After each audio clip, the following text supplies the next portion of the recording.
Hello and welcome back. Today we have Platinum Review number 16, Until Dawn. Until Dawn is a third-person survival horror game released in 2015 for the PlayStation 4. Developed by Supermassive Games and published by Sony Computer Entertainment, the game provides an interactive experience in which the player must make quick decisions that may have severe consequences. The story focuses on 8 playable characters, each of which can either live or die based on the player's choices throughout the game, as well as the corresponding butterfly effects that alter the timeline. The game has many cinematic cutscenes, with inspiration taken from horror classics, while mixing in searching the world for clues, responding to QuickTime events, and making decisions based on premonitions. No 2 playthroughs will be the same, and several will be required for the Platinum Trophy, with different parameters, such as getting all characters killed, or having everyone survive the night. There will also be various trophies awarded throughout the game for making decisions during critical moments, but I suggest the first time through just turning the lights off and enjoying the story, while naturally reacting without worrying about the consequences or earning any trophies. After, you can then complete 2 guided runs. One while obtaining all collectibles and getting everyone to survive, and the other to get them all to die, to ensure you get all the trophies. This allows you to fully immerse yourself in the gameplay the first time, and get the full experience out of the choose-your-own-adventure style of gameplay. For this video, I will show the story through my personal experience, while attempting to get everyone to survive the night. After, I will pinpoint some crucial moments, and show how things could have played out drastically different. Again, no 2 people will play the same, and this is just one of many possible outcomes. Until Dawn opens like a typical horror film. A dark and snowy night sets the tone for things to come, as a blade-wielding stranger looks upon an old house. Although the house looks dim and abandoned, there are several teenagers hanging out inside. In one room, Mike awaits the arrival of Hannah for a potentially romantic encounter. Maybe we should start with a little, making out and see where it goes from there. Oh, hell yeah. Oh my god, she's taking her shirt off. What? Oh my god. However, the whole thing is a setup just to prank Hannah, as Mike was never interested in her to begin with. Embarrassed and devastated, she runs away out into the cold night.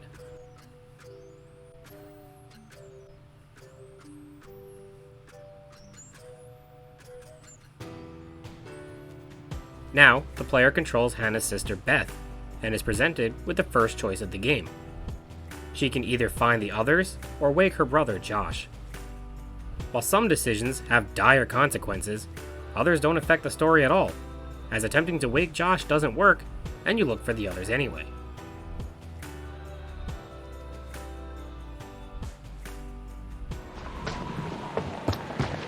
Hannah!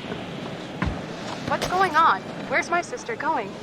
It's fine. She just can't take a joke. It was just a prank, Han. What did you do? We're just messing around, Beth. It wasn't serious. You jerks! Hannah! Hannah! Realizing what the others have done, Beth runs off into the darkness to look for Hannah. Along the way, the basics of QuickTime events are learned, as the player is introduced to the time-sensitive button inputs.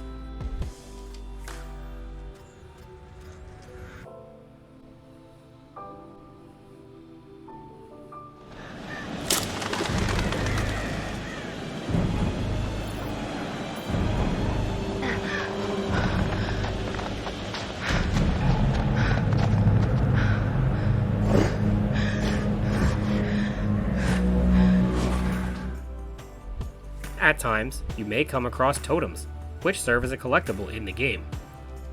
There are 5 different types of totems, each of which will provide a glimpse into a possible future via a brief premonition. The types of totems that can be found are death, danger, fortune, guidance, and loss. These can assist while making a decision later in the game, but the outcomes are not predetermined. Rather, they are based on the player-controlled choices. Even a seemingly minor decision may have a massive impact later on. Eventually, Beth catches up to Hannah, who is freezing in the snowy weather, but they don't seem to be alone.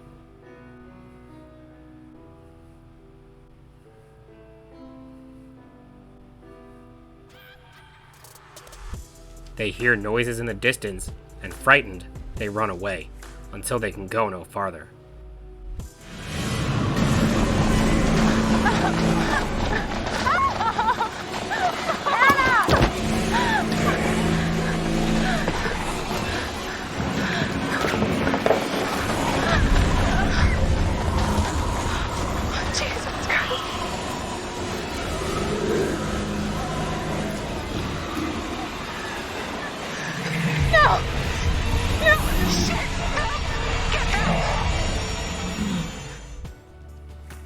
Backed against a cliff, the source of the noise approaches, and they accidentally slip, falling off the edge. The creepy figure that was following them reaches out to pull them up, but it is too late.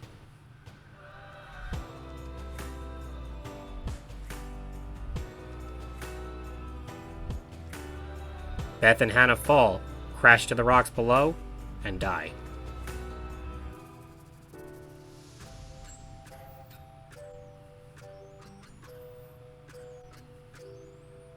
In between each chapter, the player enters a therapy session that serves as an intermission to the story.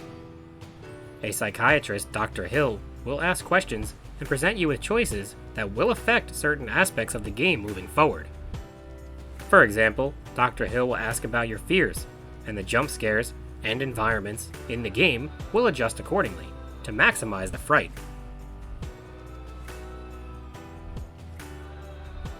Every single choice will affect your fate and the fate of those around you.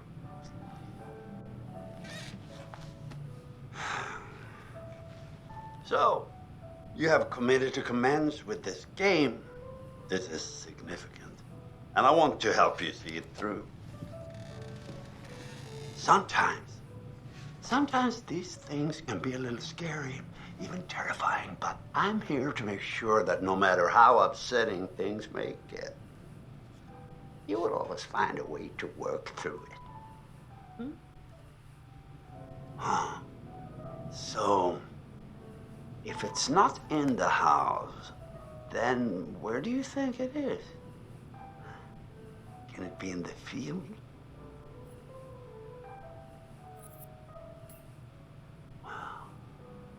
See, and is this threat human, or is there some other fear that you have that you would like to talk to me about? An inhuman threat. That's fascinating. Ah, well, perhaps we can explore your fears a bit further in our next session. I'm afraid we've run out of time. After this, the story continues, picking up 1 year later. Mystery still surrounds the disappearance of Beth and Hannah, as authorities claim the girls are missing with no foul play suspected. Their brother Josh has invited everyone back to the house for a party to honor his missing sisters. Alright. Well, hello, friends and fans. It's beyond awesome to have you guys all back this year. First off, I gotta say, I am super excited to welcome all my pals back to the annual Blackwood Winter Getaway. Ah! So, let me just let you know, let's take a moment to address the elephant in the room for a second. I know you're all probably worried about me, and I know it's gonna be tough on all of us going back after what happened last year, but I just want you all to know, it means so much to me that we're doing this. As the game progresses, the player will get to know each of the main characters and their basic personality traits. The ominous music, dark and stormy tones, and cinematic style creates an intense and scary atmosphere. The first playable character of Chapter 1 is Sam. She makes her way towards the cable car station, which will take her up to the lodge.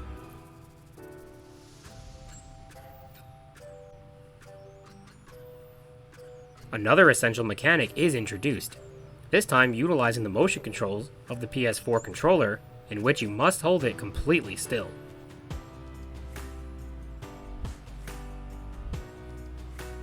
After learning the basic controls and completing some brief tutorials, Sam reaches the cable car station.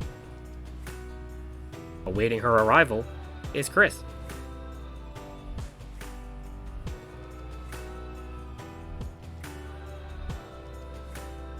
Shortly after they catch up, another collectible can be found. Spread throughout the game, and indicated by a shining light, are clues that can be discovered.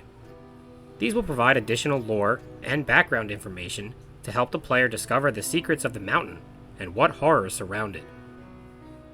Ta-da! Pretty rad, right? Yeah. Come on, look at these beauties. Beauties is not the word that comes to mind. Why is this even here? What do you mean? What the hell is a shooting range doing at the base of a ski lodge? Dude, have you ever met Josh's dad? Yeah? He thinks he's like Grizzly Adams or something. Wanna try? No, you go ahead, Grizzly. All right, here goes. While they wait for the cable car, Chris finds a gun nearby, and the basics of shooting are learned. Shooting works similar to the previous QuickTime events, as the on-screen target must be aimed at and fired at in a timely manner.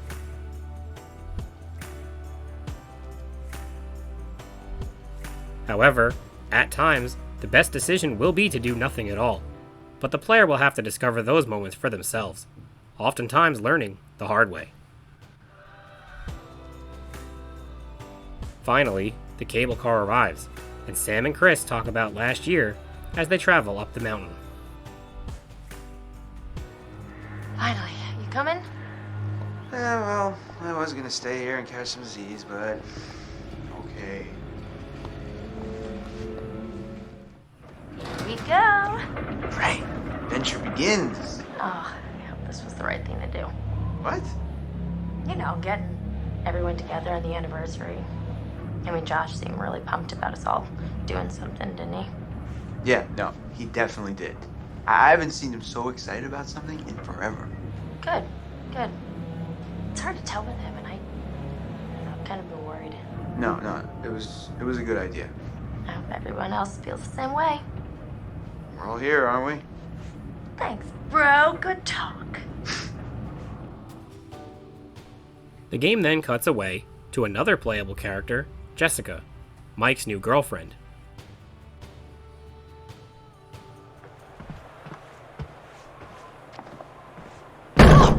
What the hell? Jess, hey! Jessica, over here! Are you guys having a really weird stroke? We're stuck in this stupid thing. Can you please let us out? Pretty please?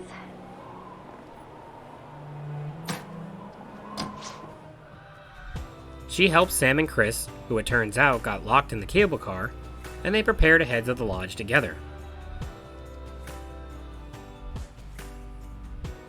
However, things are about to get awkward, as more characters are introduced. This time, it's Emily, Mike's ex-girlfriend, Matt, her new boyfriend, and Mike himself.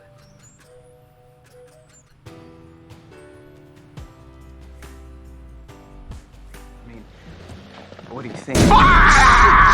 Jesus!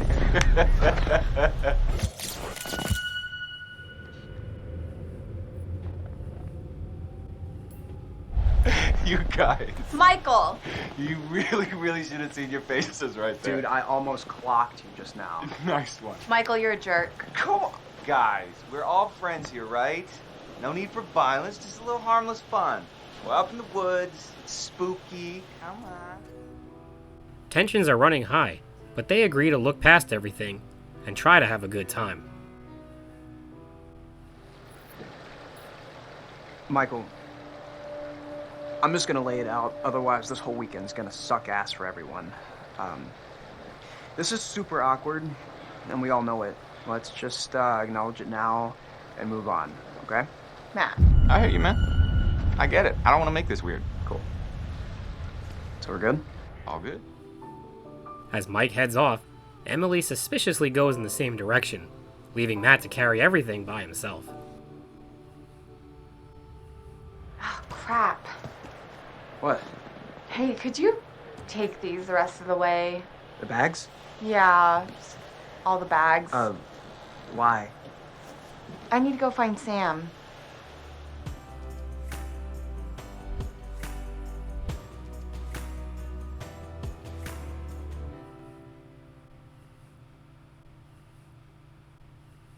The final character, Ashley, is then introduced as she spots something sketchy in the distance. It turns out Emily was trying to smooth things over with Mike, but from a distance, it doesn't look good, especially when caught by Matt.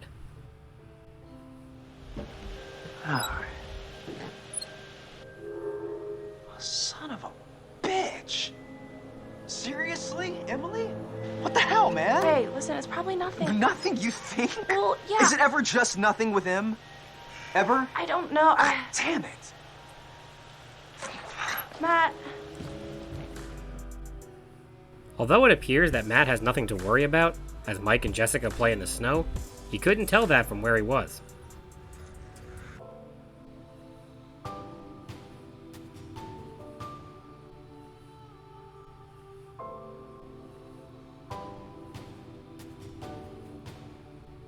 As the chapter ends, Dr. Hill once again analyzes the player and the decisions that have been made, and asks more general questions to help guide the thrills.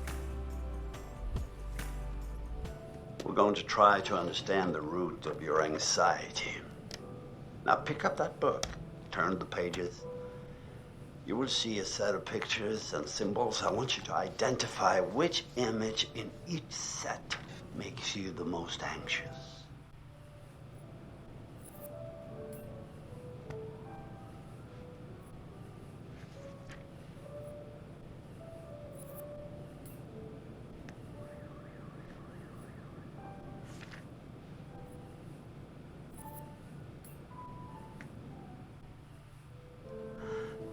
Rats, clowns, and dogs. Ooh. The sun combination sounds like a good Friday night.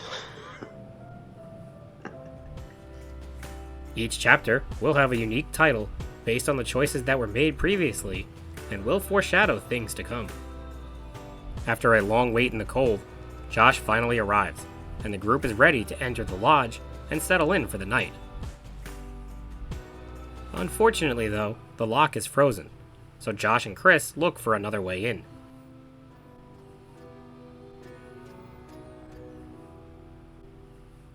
Chris is able to get in through a window and searches the dark building for some sprayable deodorant to make a makeshift flamethrower to thaw the lock.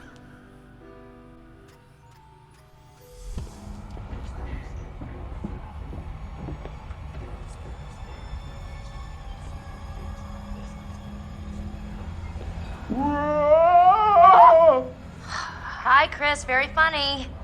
Oh, how'd you know it was me? Shouldn't you be, like, getting the lock open or something? On it. Amazingly, this works, as everyone begins to unpack within the lodge.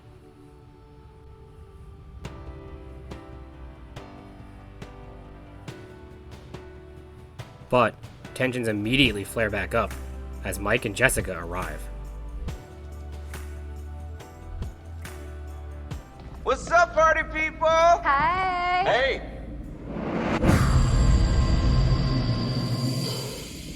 Make yourself at home, bro. Will do. Yeah, come on in. Take a load off, have whatever you want. You just take whatever you want anyway, right? Whoa. Easy there, cowboy. I saw you and Em at the telescope. Before? We just ran into each other. Been a while, so we hugged and I said hello. Is that against the law?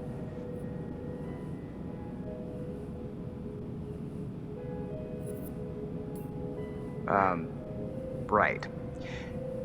Right, I'm sure it's all it was. You know what? You can think whatever you want. It's a free country. Watch yourself, Mike.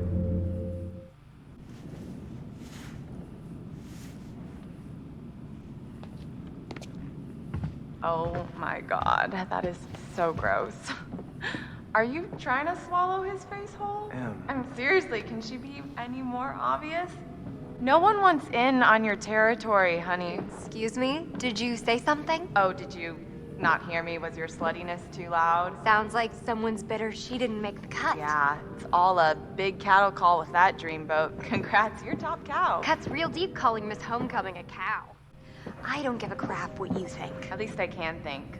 4.0, bitch. Honor roll. Suck on that when you're trying to sleep your way into a job. Who needs grades when you've got all the natural advantages you can handle? Oh, please. You couldn't buy a moldy loaf of bread with your skanky ass. Are you serious? Do you think that's insulting? That bitch is on crack or something. Jessica, you need to shut your mouth, okay? No. You're the one who needs to keep your nose out of other people's business. I'm about to get right up in your business, you bitch. Are we about to get real? Because I am down to get real. Stop it! This is not why we came up here. This is not helping. It's not what I wanted. Okay, if we can't get along for 10 minutes, then maybe we need a little bit of a break, right? To defuse the situation, Josh suggests that Mike and Jessica stay in the nearby cabin, which they agree to, as it will allow them some time alone anyway. Right after, Emily shows her bitchy qualities that I'm sure Mike misses so much, as she berates Matt about accidentally leaving one of her bags behind and makes him take her back out into the cold to retrieve it. Where's my bag? Huh? My bag, the little bag with the pink pattern, the one I got on Rodeo. Matt, are you listening? Oh my god, don't you remember? Next to the Italian shoe place where I got the stilettos and you knocked over the rack while you were drooling all over that girl at the counter? Well, I mean, she was asking about my letter jacket. Right, because she gave a shit about your designer letter jacket. Why do you hate my jacket? Matt, I need my bag. Oh my god, Em, maybe you just forgot it. Do you seriously think I'd forget my bag? Well, Do you? Guess not. You must have left it down by the cable car station. As Mike and Jessica travel the seemingly never-ending journey to the cabin, they hear many strange noises and screams in the darkness.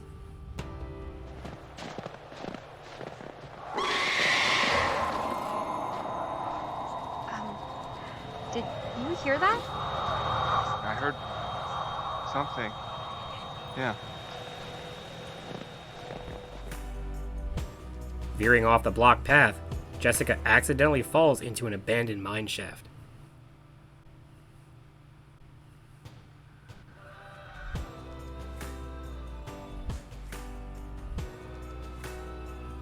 They are able to find an exit and continue towards the cabin.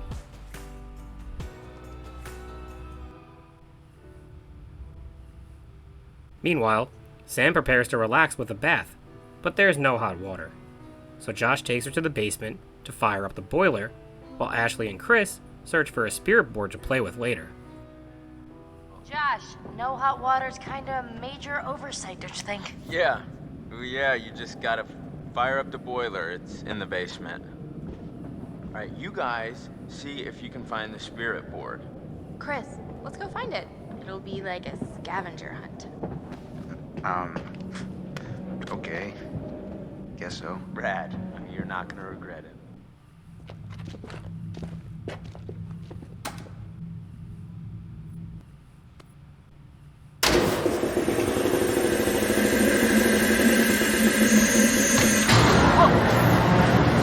That's more like it.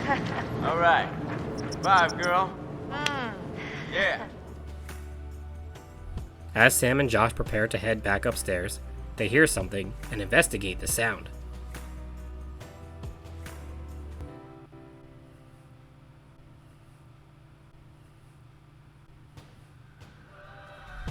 As they do, an unknown figure jumps out and chases them toward the stairs.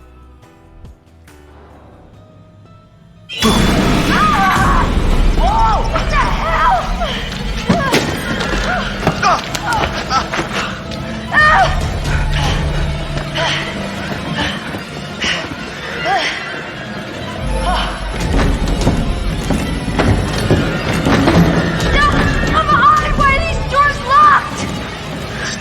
keep out strangers! Hey. What? Hey. What the hell? Boom. You just got mugged.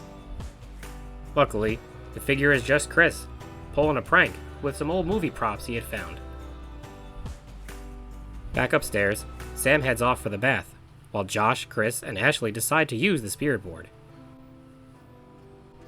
What in God's name are you wearing? I found my true calling. Please tell me you're gonna take a vow of silence. Okay, did you at least find the thingy? Boing. Here's our one-way ticket to the spirit realm. You know what? No. I've just been through enough spooking for one night, okay? I see a hot bath in my crystal ball. What starts off as harmless fun begins to take a turn for the worse, leaving all three completely freaked out, but none more than Josh. Oh, here it goes. Okay, S. I. S. T. E. R. Sister. Sister? Whose sister? Oh, come on. Is this for real? Shut up! Ask it whose sister. Josh, it's gotta be. Yeah, okay, well, which sister is it then? Ashley, ask who it is.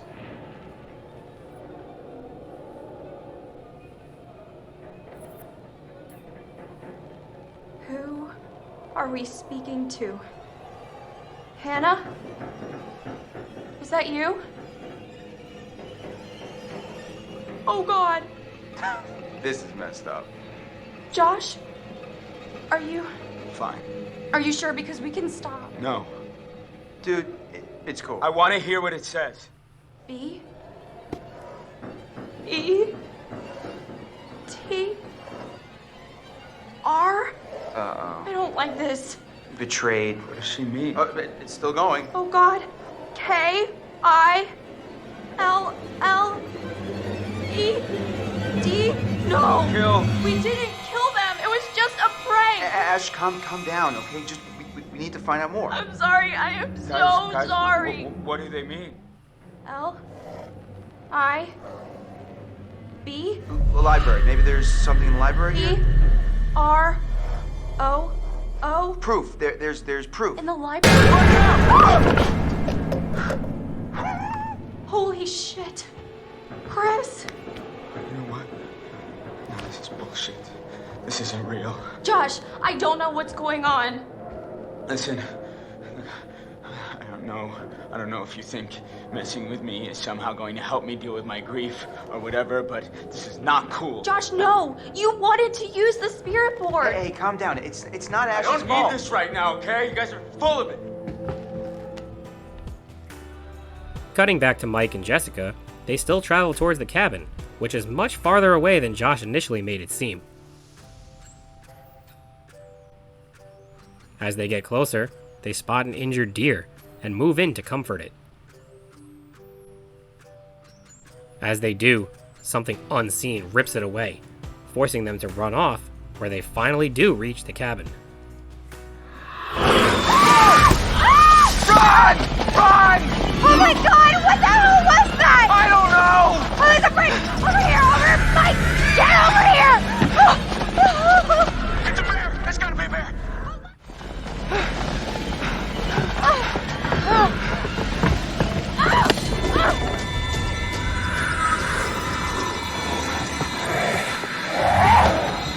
Come on! We gotta go!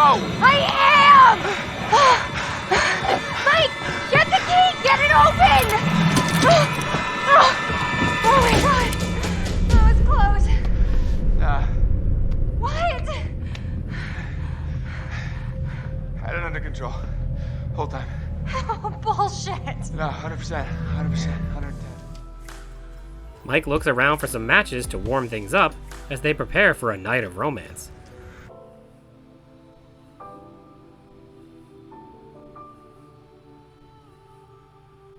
Jessica is a bit paranoid as she feels like someone is watching them.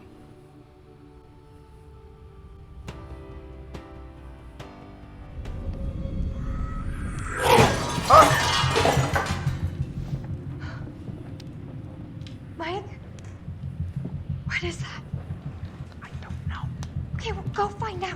please. Her intuition turns out to be correct, as glass shatters in the other room. Mike investigates, where he finds Jessica's lost phone, thinking the others are just messing with them. They couldn't be more wrong, as Jessica is ripped out the window and disappears.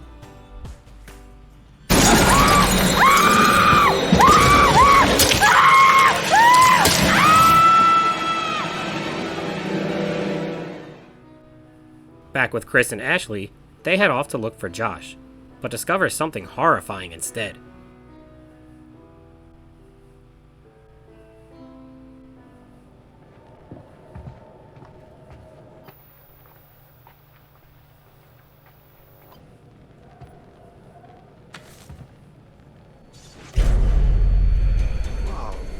What? Whoa, is What this... did you find?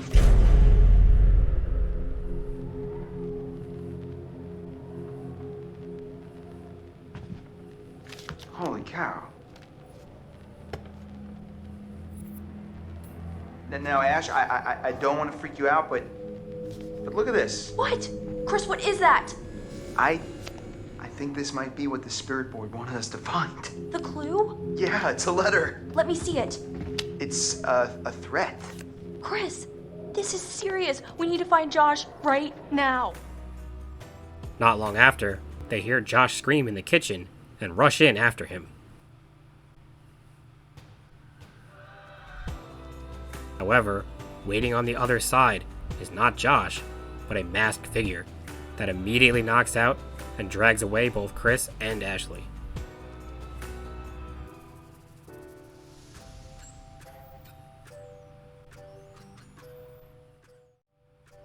Chapter 4 begins as Mike desperately races through the dark and harsh terrain looking for Jessica.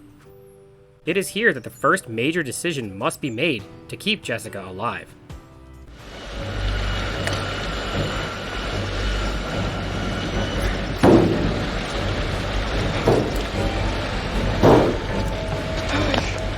Jessica!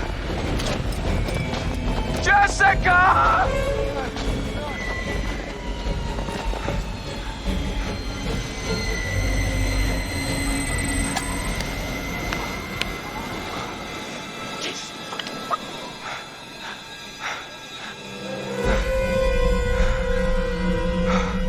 Jess! No!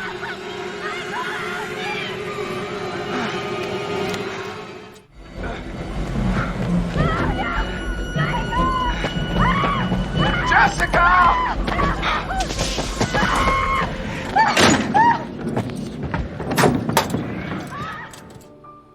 This leads him back into the abandoned mine, where he finds Jessica bloody and injured over an elevator shaft. Though he reached her in time, the elevator car breaks, dropping Jessica to crash deep below the surface. Angered, Mike spots a creature above and fires at it.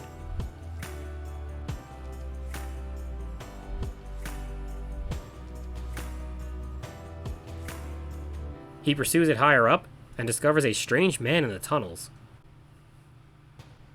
Mike tries to shoot at him, but the gun malfunctions.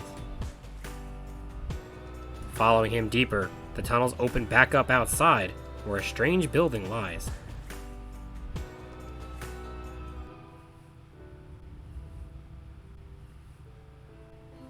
Chris then awakes back in the lodge, but Ashley is nowhere to be found.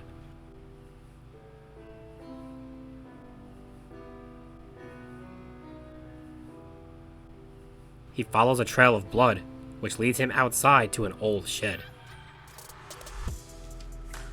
Within, he hears Ashley and discovers both her and Josh strung up in a jigsaw-like trap. Chris is about to play a game. Hello, and thank you all for joining me. Tonight, we're going to conduct a little experiment, sort of test. Now for this experiment, we'll need the cooperation of our two test subjects, Joshua and Ashley. What? Oh my god. But we're going to need one more brave participant to help decide which subject will live and which will die. Oh my god, Chris! Get us this! Let me down from here, you maniac! Please, everyone calm down. It's all very simple. Christopher, you will find a lever placed directly in front of you. All you have to do is choose who you will save. He does what he must and chooses Ashley. Ashley, I'll get you out of this! I won't let you die! No. Thank Please, you. no! I see. You have chosen to save Ashley. No, Chris! No, no. I thought we were friends, man! I thought we were friends! Sorry. Why would you do this? Oh, God! What did I do? Ah! Stop it! You can't do this! Please!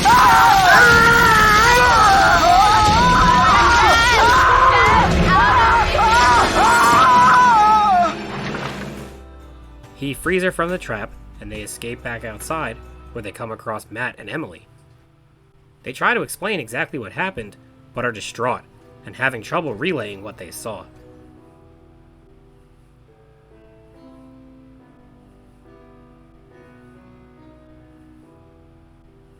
Chris and Ashley go back for the others, while Matt and Emily go off on their own.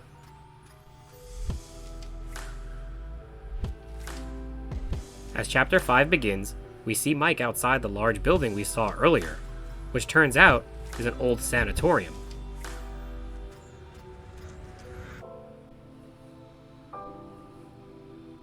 The man he was following enters, accompanied by massive wolves.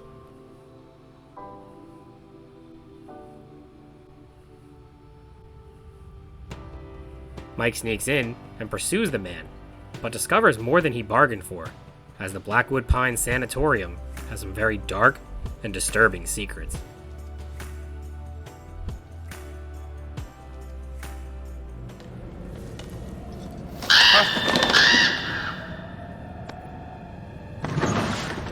Oh, shit.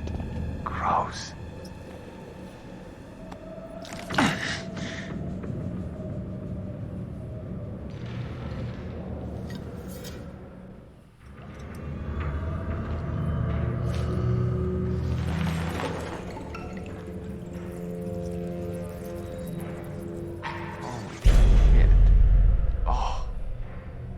Here. Whoa. Is this what he was feeding them?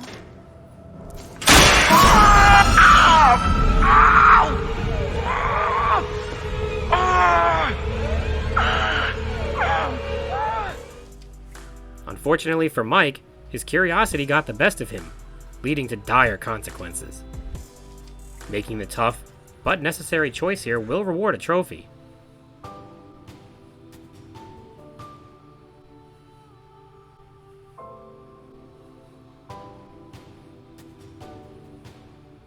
Mike rigs up a quick bandage and continues to explore deeper, discovering even more clues.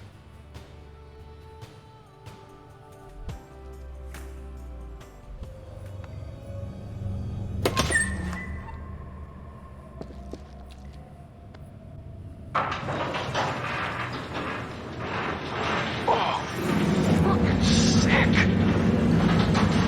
That's what I say.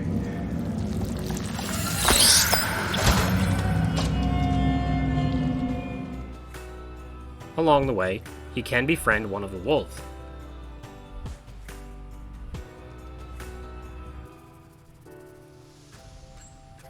After a while, he reaches a dead end, but blasts through it, accidentally triggering a massive explosion as the game cuts away.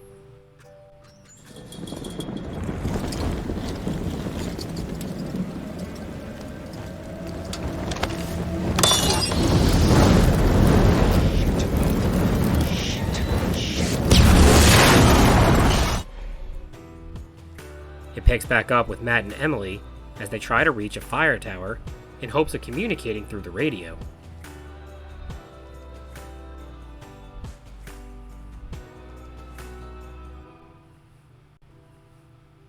The trek is long and treacherous, with many risky maneuvers as they travel. You alright? Yeah. Thanks, maybe, you should go first to protect me.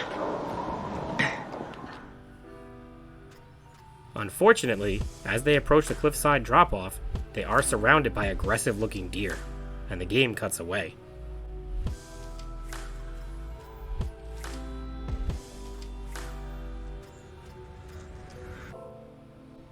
Now with Sam, she is finally able to relax with a hot bath. But the good vibes are short-lived, as the masked stranger creepily watches her.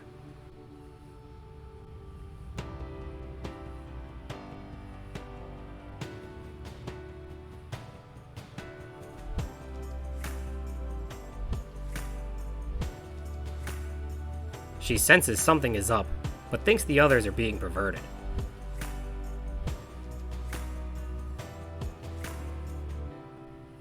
Because it's a horror game, she inexplicably searches the lodge for the others in nothing but a towel. As she looks around, she finds disturbing video footage taken just a few moments ago, as well as the gruesome demise of Josh. Hello, Samantha. Looking for me? I don't think you'll have much luck by looking, Samantha. You're only going to see what I want you to see. And I have quite a lot to show you. What's going on? Open your eyes. Oh my god. She's quite beautiful, isn't she? What are you doing out there? A beautiful bathing bird. Do you think she has any idea what lies ahead? Do you think these were the last happy moments of this creature's life? Showing this to me. Why are you watching?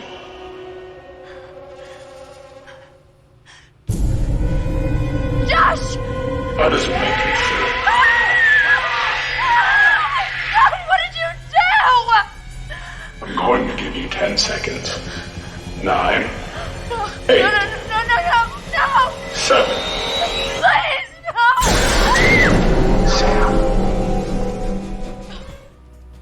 As she looks on, the masked man arrives.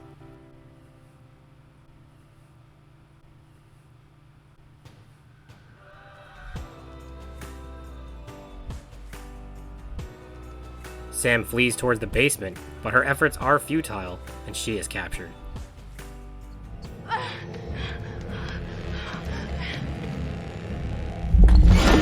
Stop! So sorry.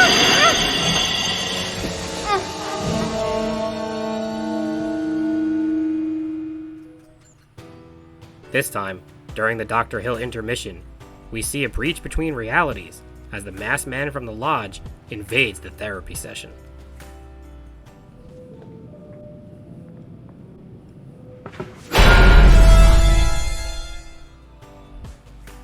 At the start of Chapter 6, another important moment occurs. It is best to carefully and slowly walk through the herd of deer without causing any chaos. Although hitting them doesn't result in imminent death, it is best to avoid the possibility. Finally, Matt and Emily are able to climb the fire tower and power on the radio. We're on Blackwood Mountain by the ski lodge. There's a killer and he's after us. He's already killed one of our friends. Oh God, please help me. You've gotta help us.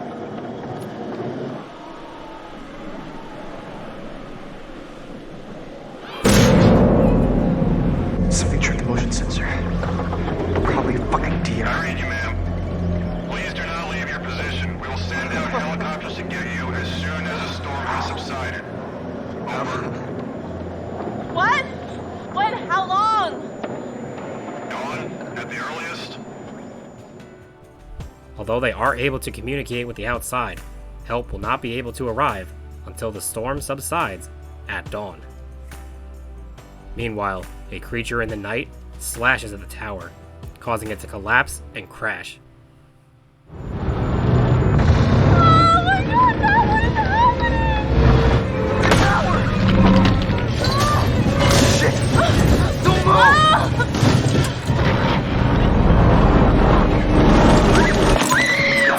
Emily! Emily!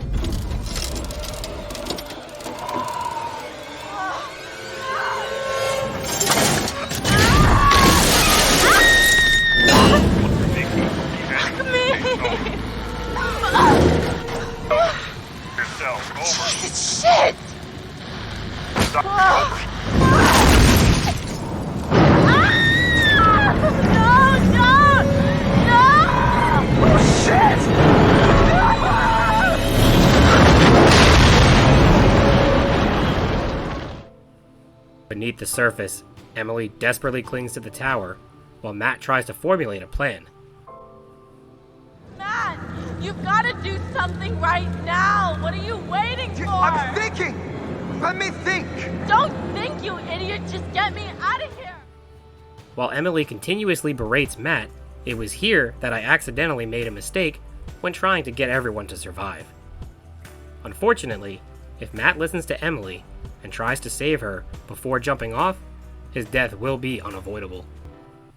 Luckily, I had already completed the trophy, and this run was just for recording purposes. But this shows the flaws of games like this and how frustrating it can be if you make just one mistake. I was supposed to jump off and then save Emily, and just forgot the order. The way the game works is that Chapter Select is not available until the game is completed. So, to fix this one mistake in Chapter 6, I would have to finish the entire game from Chapter 6 through 10, then use Chapter Select, starting at Chapter 6 from the beginning, and not make any mistakes to finish the game again. This obviously causes a lot of frustration, as you would then have to either start over or finish the game knowing you messed up and the run is pointless, just to have to start back where you just were. That is why creating a manual backup save on a USB in between every chapter is essential when going for a specific trophy, just in case something goes wrong. Otherwise, the trophy can take substantially longer and be incredibly infuriating. As Emily falls below, she will miraculously be fine, but as I said earlier, the same can no longer be said for Matt. Get off! Get off! Let go! Let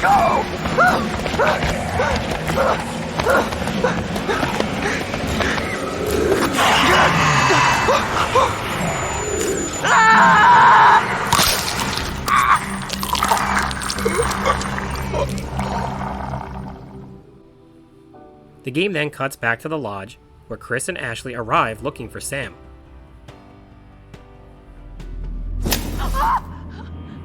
Did that just happen? Damn it, what is going on around here?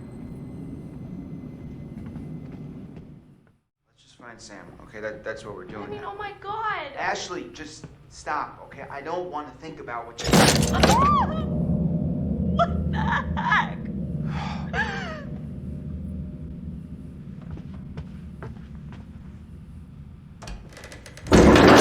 This is so effed up. Along the way, Ashley begins to see ghosts, but Chris is skeptical. But, as they reach the basement, Chris is no longer a doubter.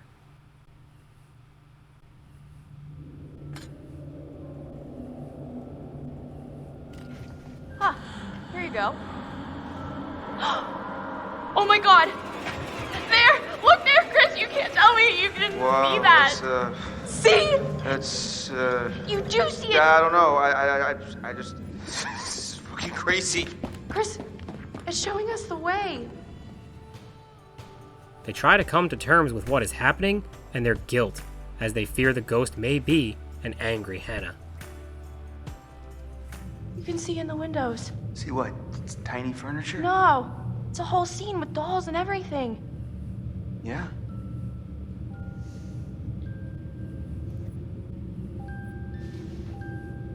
And look, this little key. What'd I tell you? The ghost is helping us.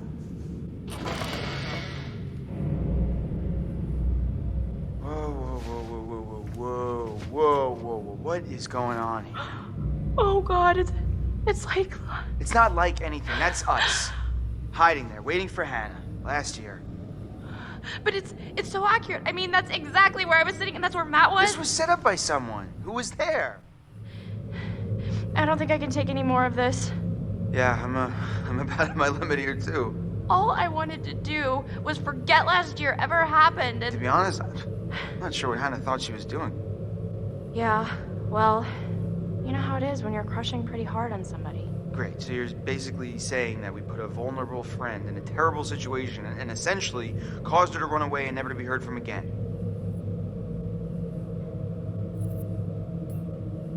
If it was you, don't you think you would have run away? I mean, who likes being made fun of? Despite their uncertainties, they travel deeper in search of Sam.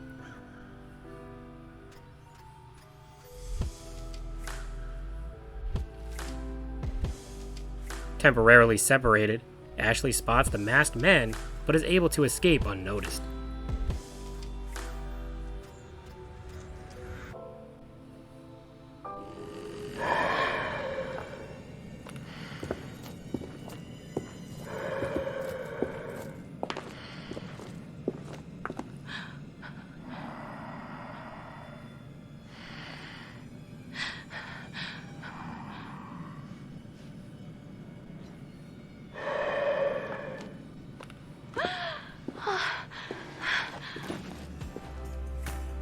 They reconvene and eventually discover Sam, but she is tied up, although she is still alive.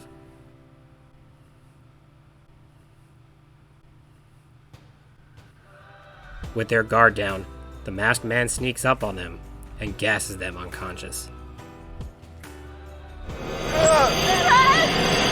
Oh shit! No! Give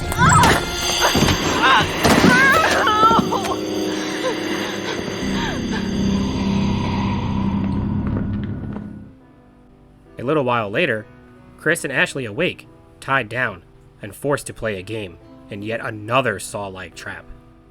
The masked man forces Chris to choose between himself or Ashley. For survival, it is essential to not shoot at Ashley. You can either do nothing or fire your gun at yourself, as the bullets are actually blanks. Hello there, my special little subjects. so scared, Chris. Don't be scared. Oh, you should be, Ash. Because here's the twist. Chris has made one fatal choice already today. And now, he must make another. Chris, you can take that gun in front of you and shoot Ashley, or you can shoot yourself. Whoever is left can live. The choice is yours. Chris, please! Oh God.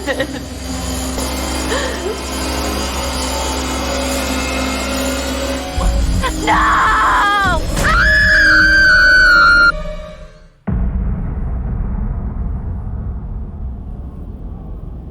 You have gone too far now. Don't you see? Huh? Don't you see that this torture porn has gone too far? Huh? Now what gives you the right to play God in these people's lives? What makes you so special then? Huh? As Chapter 7 begins, the player takes control of Sam as Mike encourages her to escape.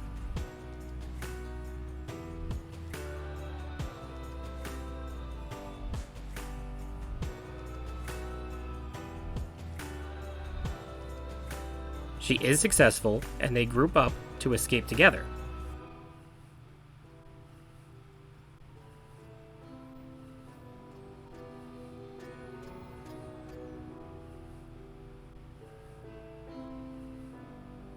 From here, the game cuts back to a distraught and frightened Ashley and Chris as the masked man approaches.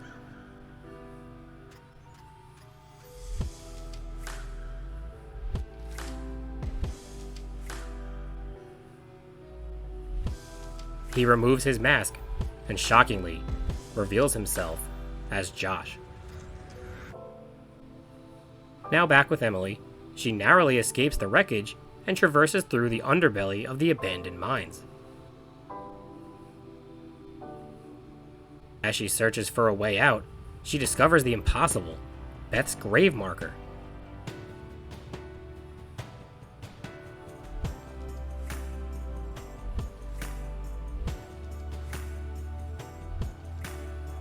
An even more disturbing sight, her decaying body and dismembered head.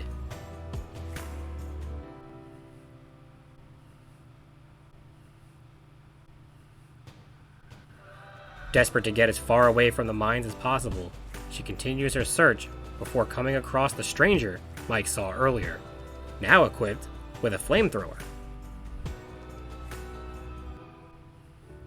She hides, but is inevitably discovered.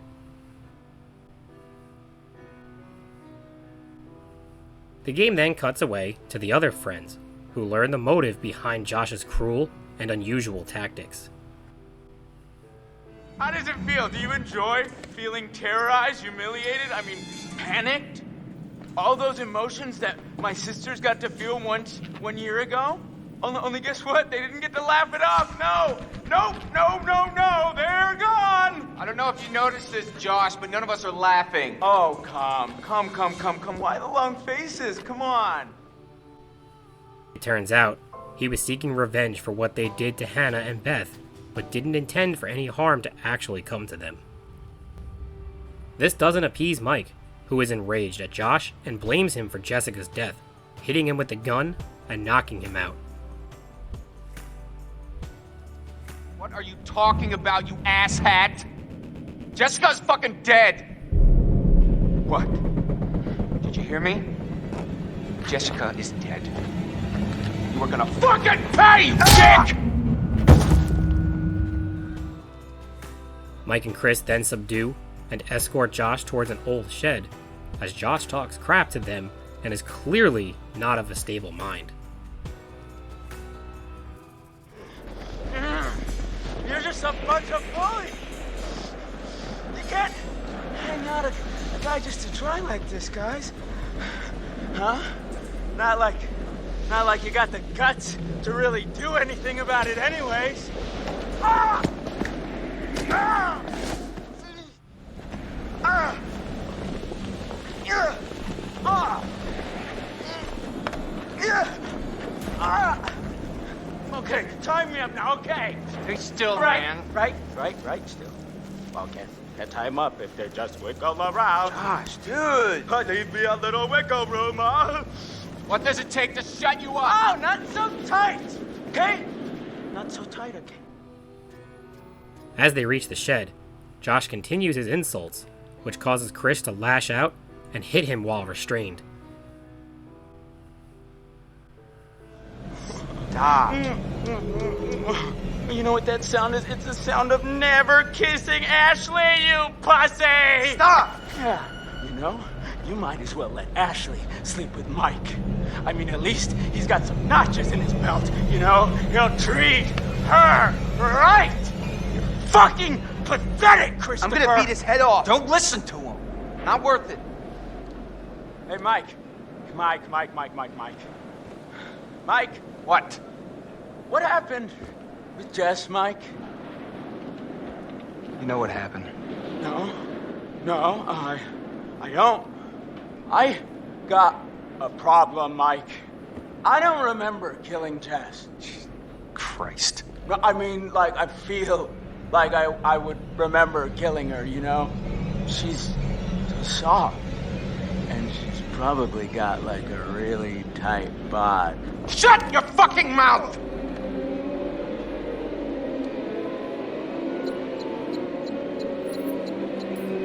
Son of a bitch! Ah! Stop, dude! Chill out! The hell you doing? With Josh unconscious, they leave him behind and return to the others. As Chapter 8 begins, we see Emily as the strange man grabs her arm.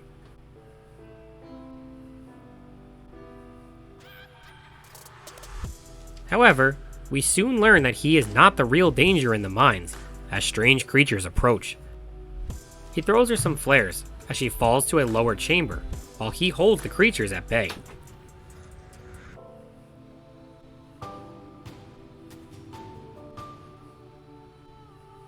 This doesn't work for long, and soon they are hot on her tail. A crucial juncture presents itself, as the best choice is to go left up an elevator to a nearby conveyor belt.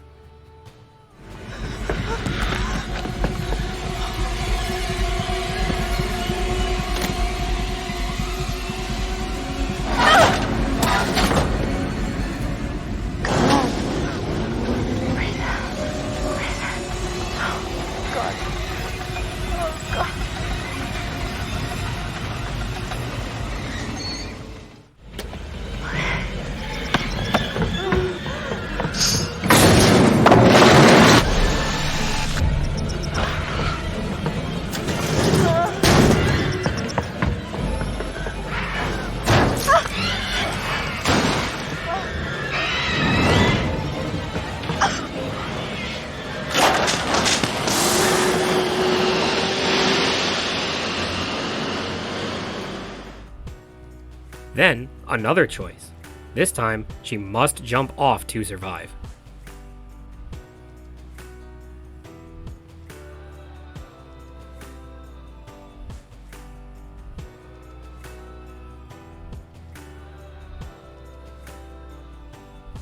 Despite her hiding, the creature smashes through the door and gets a bite on her before she narrowly escapes.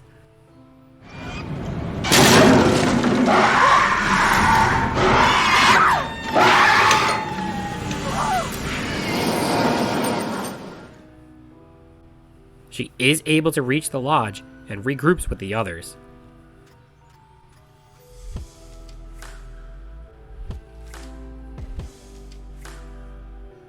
She tries to explain what she saw, but an unexpected knock on the door interrupts them.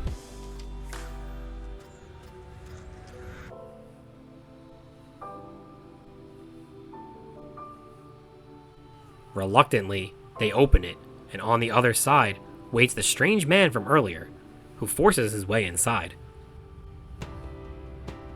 However, he is not a threat, and proceeds to explain what exactly has been going on. This mountain belongs to the Wendigo. Who? What's he talking about? What the hell's a Wendigo? Let's hear him out. Depending on how many collectibles the player has discovered, they may have pieced together some things, but the man explains that the creatures are Wendigo. There is a curse that dwells in these mountains.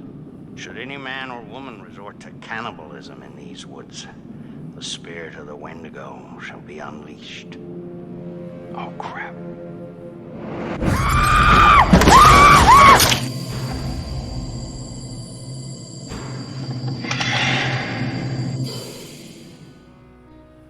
The source was the abandoned mine shaft, where years ago a tunnel collapsed, causing the workers to remain trapped in the chambers far underground. Left with no other source of survival, they resorted to eating each other, and inadvertently released the spirit of the Wendigo. With this knowledge, Mike and Chris realize they have essentially left Josh for dead, and Chris heads back out to rescue him, with the man following.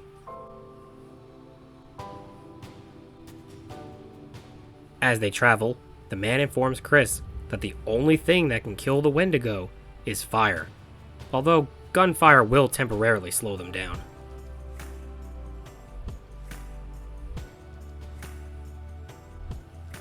They reach the shed, but they are too late. There is nothing but blood where Josh sat, but there's nothing they can do, so they head back to the lodge. Unfortunately, the Wendigo are privy to their location and move in. The strange man is torn apart, but Chris escapes back to the lodge. Run! Go! Now! Now! Oh! Back! God damn! I'm right out in the open. We gotta get out of here! Oh my god, oh my god, oh my god, oh my god!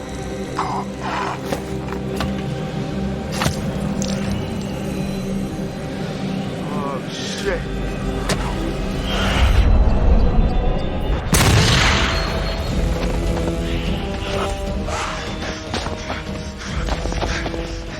Oh shit.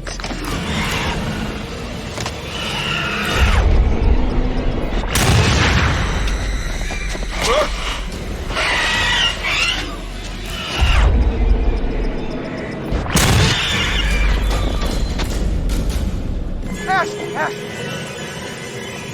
Oh, thank God, please, let me in quick! Oh my God. Chris! Oh my God, what happened?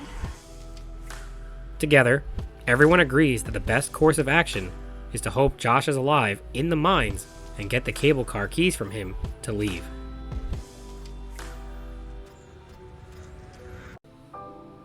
However, their planning is interrupted by the discovery of Emily's wound.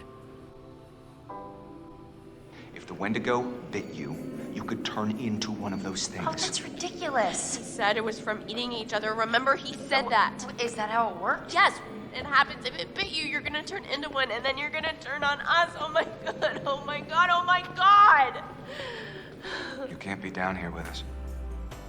Unsure if she will transform into a Wendigo, Mike turns the gun on her. Oh no, you're just making yourself feel better about sending me to my death since you know there's a Wendigo out there ready to rip me to pieces like it did with... Okay, oh my god, will you just go? Go, get out of here! Whoa, okay. Whoa, Mike, calm down. You're gonna shoot me? Mike, me? This is the safe room, Em. Please. It is not safe as long as you're in it. Not for us. Don't do that! I'm really sorry. He can shoot her dead here, but fortunately doesn't. As it turns out, she will not transform. It says that the bites, if it bites you, it's not infectious. It doesn't do anything. Let me see that. I'm sorry, what did you say? It says you'll be okay. It says what? You're gonna be fine. Fine, Mike almost shot me, is that He fine? didn't shoot you. And this bitch almost let him. Hey, that's not fair. She was scared. I'm the one who's scared. I'm sorry, Emily. I didn't know what was going to happen. None of us know. There's no excuse Please, for Emily, this. please, just try to understand. Understand the palm of my hand, bitch. In the next therapy session, the identity of the patient is confirmed to actually be Josh, as the sessions were just a window into the madness and disarray within his mind. Joshua, why did you hurt them?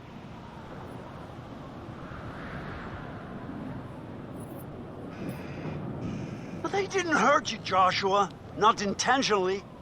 They made a stupid mistake, and a terrible tragedy befell your sisters. They did not intend for that to happen. It just did. And they were sorry, at least, until you subjected them to your night of horrific torture.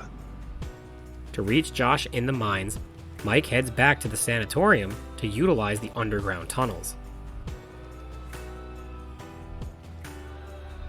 Inside, he is reacquainted with his wolf friend and must fend off many Wendigo. If you are careful enough, you can not only escape yourself, but the wolf can too.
Not good.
Hey, buddy.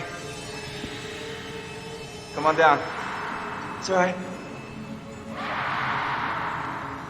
Okey dokey, bud. I'll catch you on the flip side, huh? As the game cuts away, we see that shockingly, Jessica is actually alive, though badly injured. She slowly makes her way through the chambers in search of an exit.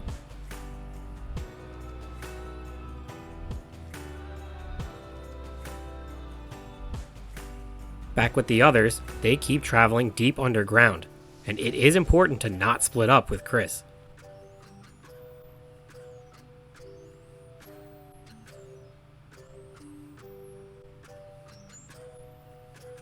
Along the way, Ashley will hear a strange voice, but it is essential to not investigate it to keep her alive.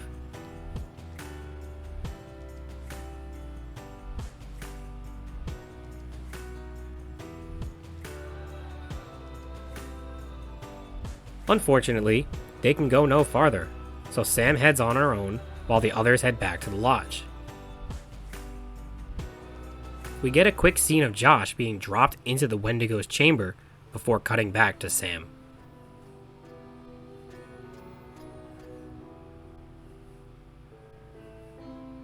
She travels until reaching the sanatorium and arrives just in time to save Mike.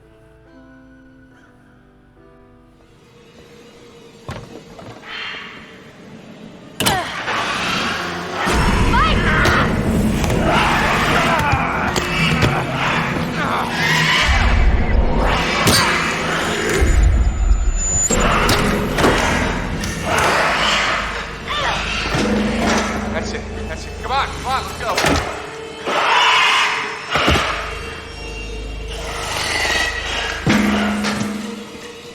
Run!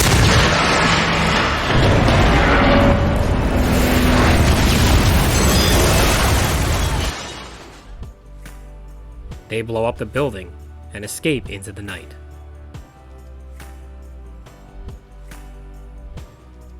The final therapy session then occurs, as Josh is haunted by the memories of his fallen sisters. In the mines, Josh continues to be haunted by his past and begins to break down.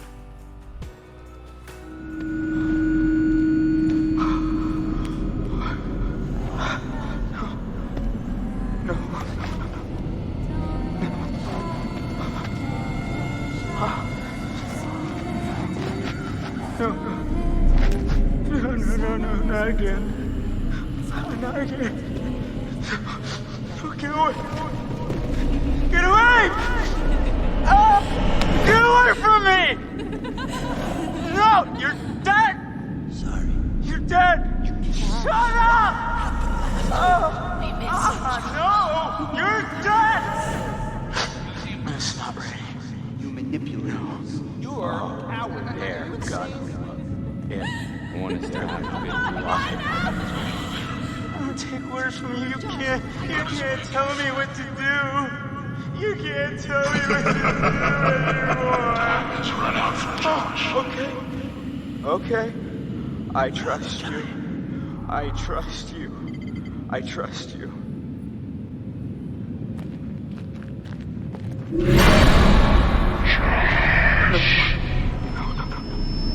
You're not real. You were all alone down there. No, not again. All alone. But you're with us now. Family. Get away from me! Get away! Why didn't you save us, Josh? Why did you want us to die? I didn't want you to die. I swear. The game then cuts to Sam and Mike as they discover Beth's grave just outside a large lake far underground.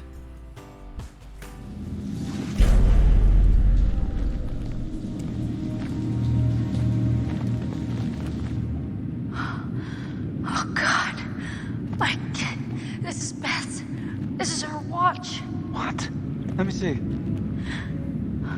Look, there was a cross here. So this is where she was buried. But who dug her up?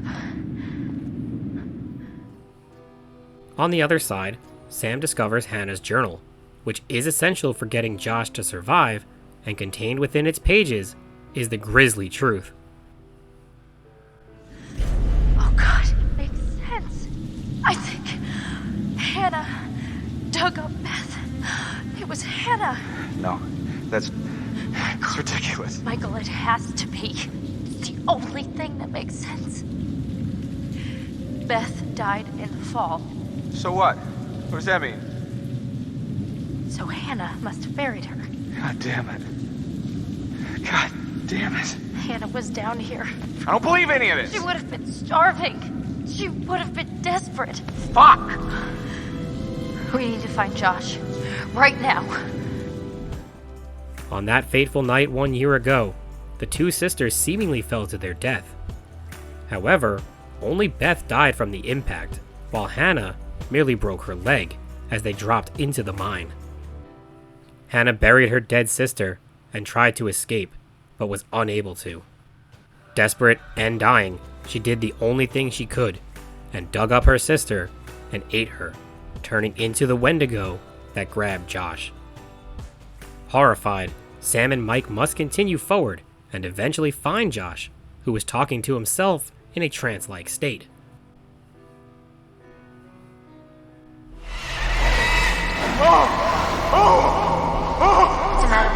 He's tripping or something. Josh! Mike. Josh! Hey, man. Don't hit me, please. Well, you were deep in it, man. Full Metal Jacket. We didn't think we'd get you back. They snap him out of it and discover he actually has the cable car keys, so they head back to the others, but are yet again forced to split up.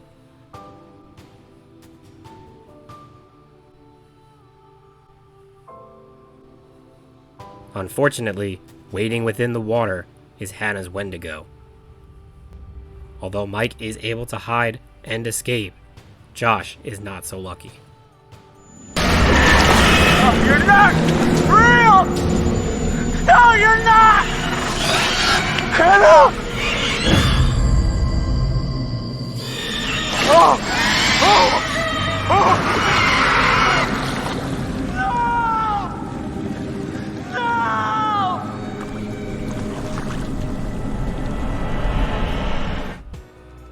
It is essential here and in almost all Wendigo encounters to hide when available. That is because the Wendigo possess movement-based vision that renders one invisible if standing still. Running will just make you an easy target.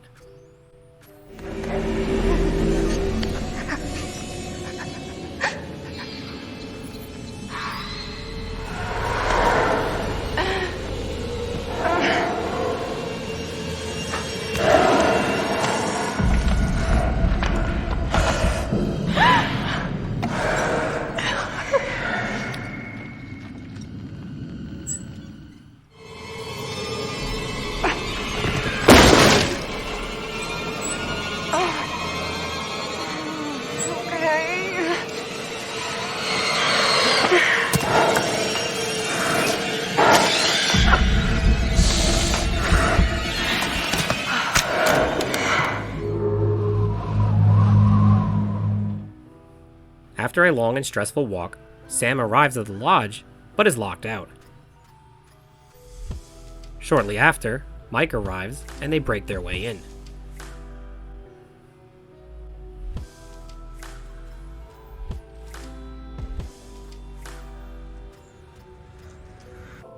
The Wendigo follow in pursuit, and several don't move challenges will occur. These must be completed to keep everyone alive, and it was honestly best to play with the controller on a stable surface, like a table, because just breathing in too deep would move the controller and result in death.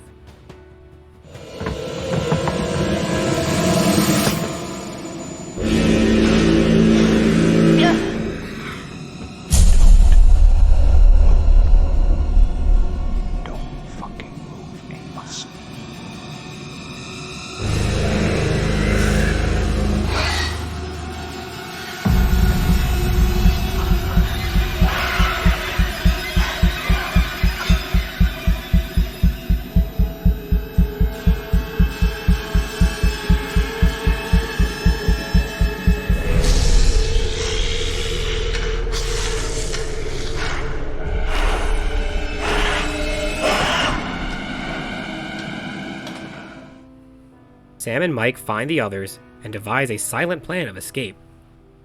It is essential to save Mike to keep him alive. Then, all challenges must be completed to avoid detection. On my original playthrough, I made the mistake of accidentally flicking the switch too early, and this will result in everyone except Sam getting killed. I was really annoyed when I first played, as I worked so hard to keep everyone alive and made one terrible mistake at the very end. At least, there was a trophy associated with doing so, though.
Make sure to wait until everyone has escaped, and doing so will complete the game with everyone surviving. Except Matt. Oops.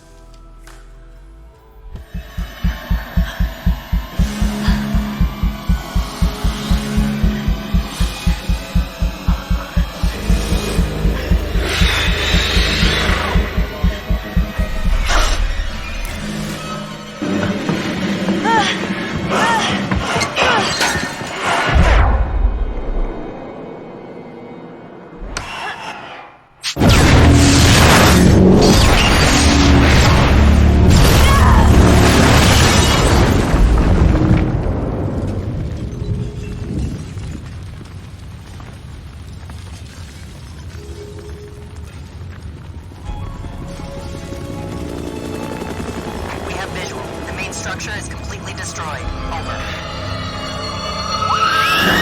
Hold on. I'm seeing something. It looks like there are survivors. As the credits roll, the police will interview each character, as the dialogue will provide some closure, and you can see how each are handling the aftermath of the devastating night. He said I was the only one who understood him.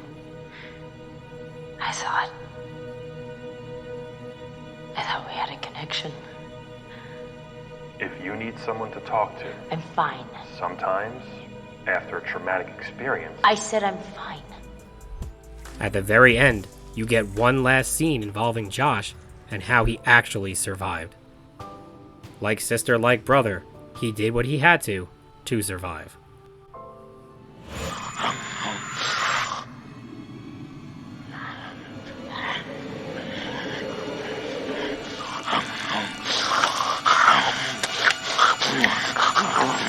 There's something down here.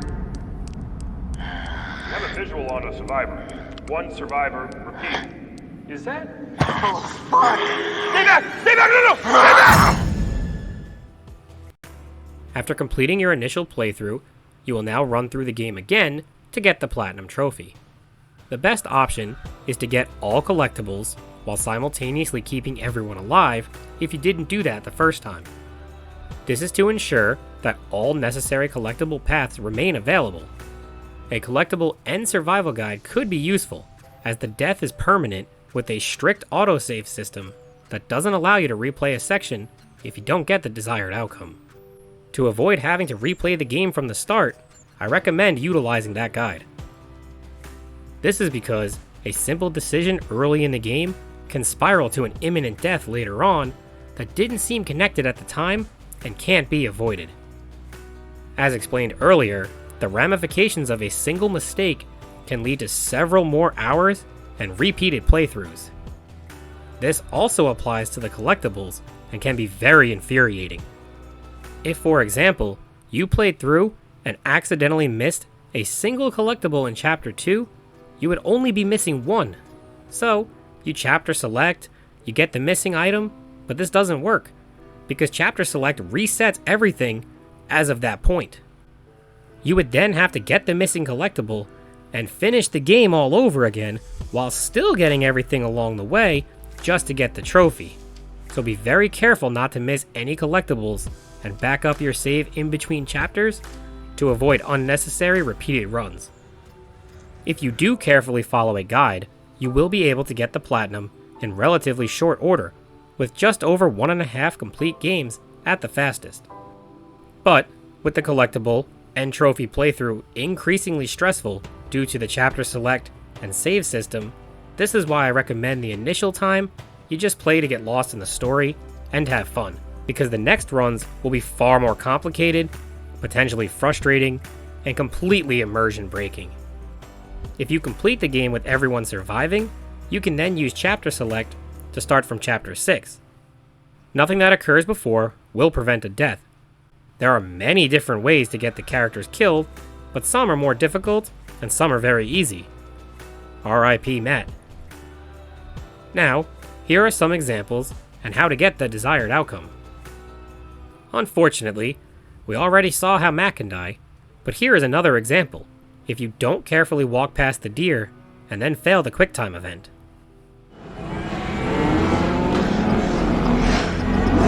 Matt, please, you're killing them! Come on, you pieces of shit! Matt!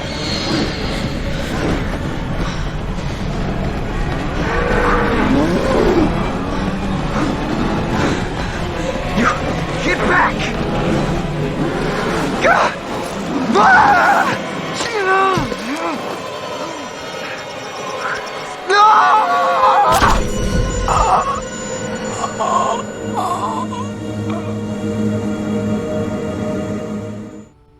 In Chapter 6, if you try to shoot Ashley, this will have a dire consequence later for Chris, as Ashley will remember that. Ash, come on! This thing is right behind me! Please, let me in! Ash! What are you doing?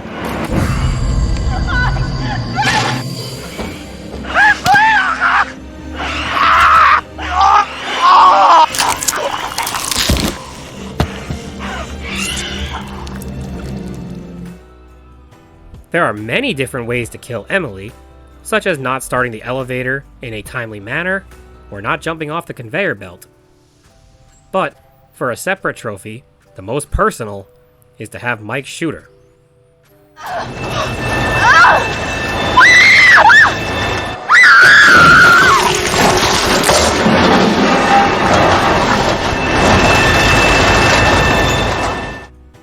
For Josh to die, all you have to do is not find Hannah's diary.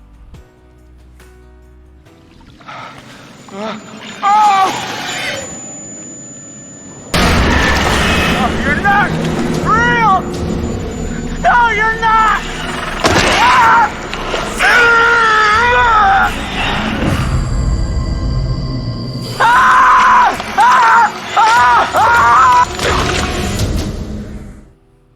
As explained earlier, Jessica can die if Mike isn't fast enough in his rescue effort.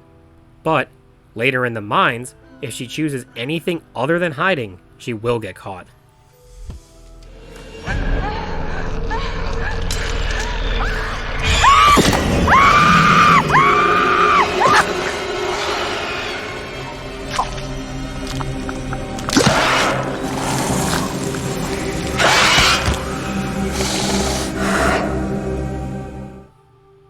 For Ashley to die, she must investigate the noise she thinks is Jessica and open a trap door, revealing that unfortunately, she was wrong.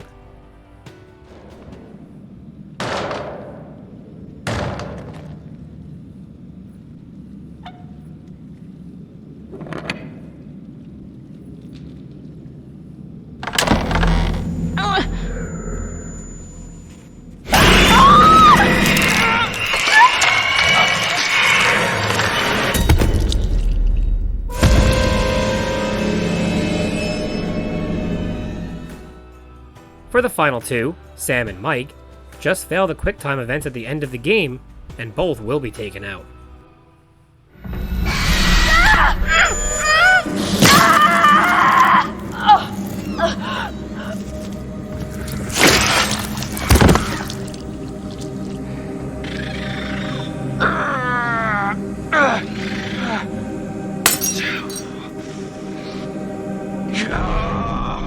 Oh my God!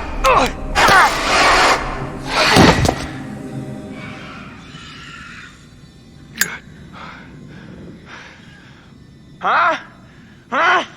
How's that for you? Fuck!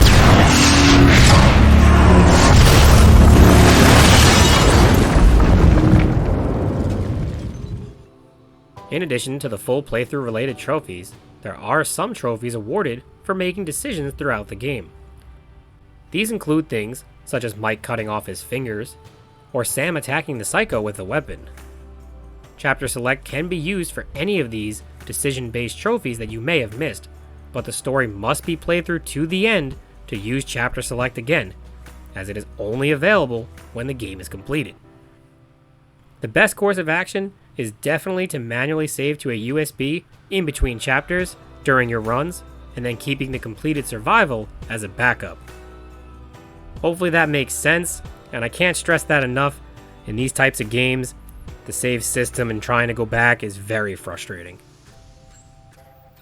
Overall, Until Dawn was an excellent horror survival game. The creepy atmosphere, dark environments, heart-pounding score, and terrifying creatures created a completely cinematic experience that fully immersed the player within the story. The tense moments and pressure of timely decisions was extremely stressful, but in the perfect way. It added to the intensity of the on-screen action and paranoia, with permanent death ensuring your decisions were costly. You really felt the pressure to remain still, with a Wendigo breathing down your neck, knowing just breathing in too deep could get you killed.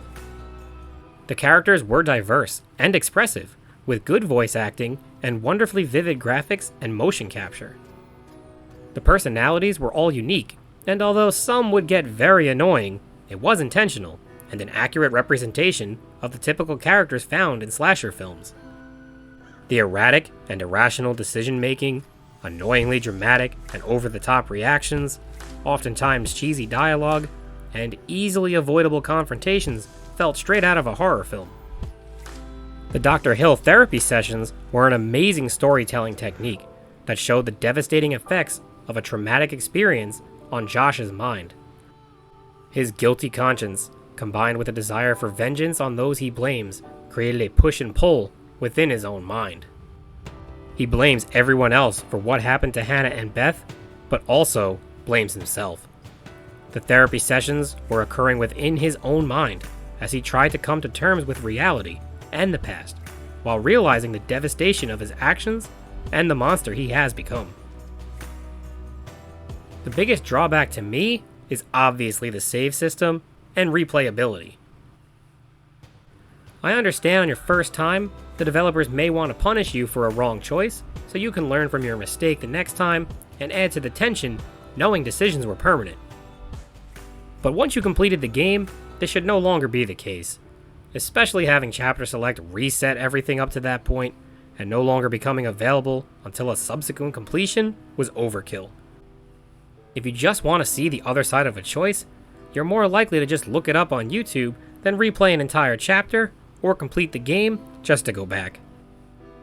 There were also long stretches of walking with really nothing going on. I guess these were designed for exploration and collectible hunting, but once you had all those, it was really just busy work to get to the next section, and I felt it dragged on. In addition, the visuals would sometimes lag or flicker with some graphical imperfections. But with a PS5 remaster in the works, the enhanced visuals should look amazing and remove any glitches. I recommend playing this game if you are a fan of horror films, or if you like a choose-your-own-adventure style of game, similar to a Give Yourself Goosebumps book. If you are going for the Platinum Trophy, just know in advance the limitations of chapter select, and replaying sections that is far too familiar with these type of games. Otherwise, just turn the lights out, sit back, relax, and lose yourself in the horrifying world that is Until Dawn. Thank you for watching, and I will see you next time for Platinum Review number 17. A bit too bitchy for your taste.